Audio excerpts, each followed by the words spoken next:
you can't have this discussion without talking about vulnerability. Right.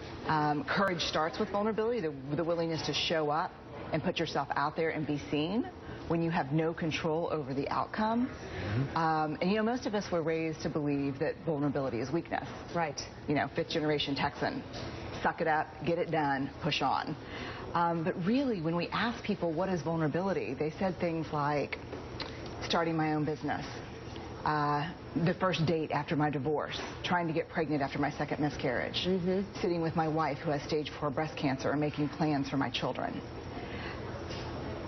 There is no evidence at all in 150,000 pieces of data that I've collected over 13 years that vulnerability is anything but courage.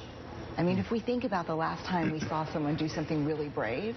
Well, isn't vulnerability in part being willing to expose yourself to failure? Yes, that's it. Or fear. That's it. Yeah. And we go right to weakness because it's the way most of us were raised. Right. But if you think about the last time you saw someone do something really brave, if you look hard, you'll see vulnerability under that. You know, in this culture, this unforgiving, hypercritical culture, the willingness to show up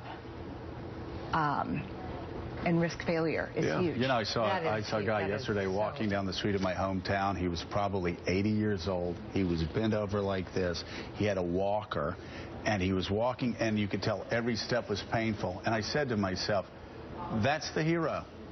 Not Usain Bolt, not somebody that can run the fast. I mean, that's the hero, because every step was painful and vulnerable. And there was an easy, you know, people ask me, what do men and women have in common? And, you know, I did most of this research, interestingly, with corporate leaders, active duty military, including special forces, veterans, and creatives. Because these are folks who have a lot of experience with falling and getting back up. Yeah, sure. And what I would say is he or she who has the largest capacity for discomfort rises the fastest. Talk